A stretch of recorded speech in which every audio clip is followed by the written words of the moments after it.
Pregunta número 3 y la más larga hasta ahora. Define el concepto de romanización y describe los medios empleados para llevarla a cabo.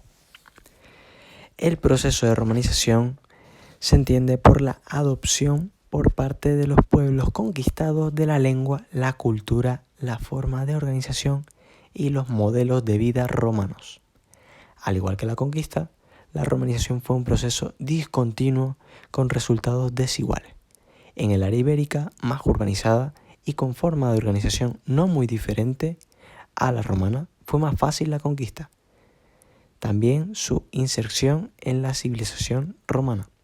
En el centro y oeste fue más difícil, cuanto menor era el grado de urbanización y desarrollo de sus pueblos. En el norte, la zona más atrasada y la última en conquistarse, la vida urbana era inexistente y los romanos no consiguieron desarrollarla ni imponer del todo su método de vida. El proceso de romanización en la península se llevó a cabo a través de unos mismos cauces. La extensión de la vida urbana. En el sur y Levante aprovecharon la amplia red de ciudades preexistentes, que es donde se crearon nuevas ciudades según el modelo romano para romper las primitivas formas indígenas de organización económica, social y política. Junto a la creación de ciudades fue muy importante el desarrollo de las obras públicas como acueductos, rutas comerciales y vías de comunicación como calzadas y puertos, que comunicaban a todo el imperio. El papel del ejército. El ejército fue uno de los más importantes vehículos de difusión de la civilización romana. Se reclutaron tropas auxiliares entre los pueblos indígenas. Además, los soldados reclutados, al término de su servicio militar, podían obtener el privilegio de la ciudadanía romana y recibir lotes de tierra. A veces se formaron núcleos urbanos habitados por mercaderes, soldados licenciados, mujeres e hijos de soldados, etc., que se convirtieron con el tiempo en municipios romanos. La fundación de colonias. El asentamiento de los ciudadanos romanos en colonias de nueva creación también extendió el modelo de vida romano. Generalmente consistía en la entrega de tierra a soldados veteranos en pago por su servicio militar.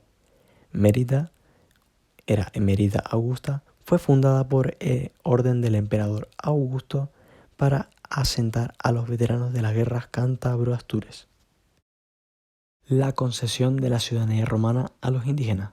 La obtención del título de ciudadano romano suponía gozar de numerosos derechos y privilegios, por lo que su concesión se utilizaba como reclamo para facilitar la dominación romana. Uno de los resultados más evidentes y perdurables fue la extensión del latín, que acabó sustituyendo a las lenguas indígenas. Otro elemento cultural que sirvió como unificador fue el derecho romano, el cual fue el orden jurídico que rigió a los ciudadanos de Roma. La difusión del cristianismo.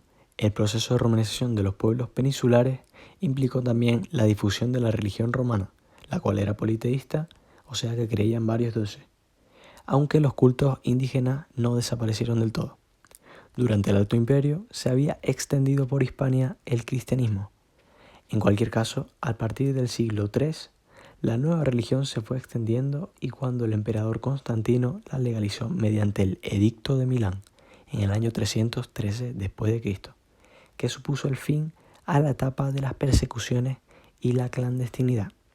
La implantación definitiva del cristianismo en Hispania, como en el resto del imperio, se produjo tras el Edicto de Tesalónica en el 380 después de Cristo por Teodoso I, que la estableció como religión oficial del imperio. Aquí tenemos el esquema, que en rojo tenemos la expansión de la vida urbana, donde trataremos las nuevas ciudades y las obras públicas. En verde tenemos el papel del ejército, donde tenemos que hablar de las tropas auxiliares y las recompensas por pertenecer a ellas. En amarillo tenemos la creación de colonias, donde tenemos que hablar de quiénes la formaban y poner el ejemplo de Emerita Augusta, Mérida, o otro que se sepan ustedes. En marrón tenemos la ciudadanía romana, tenemos que hablar de a quiénes se les otorgaban y además de hablar de la lengua oficial del imperio. En naranja tenemos el derecho romano, tenemos que hablar de que es un orden jurídico que rige al ciudadano romano. Y por último tendríamos en morado la religión, ¿vale?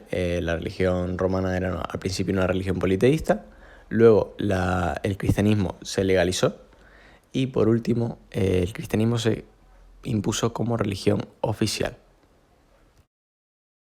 Y por último tendríamos la palabra clave, que es BCDR,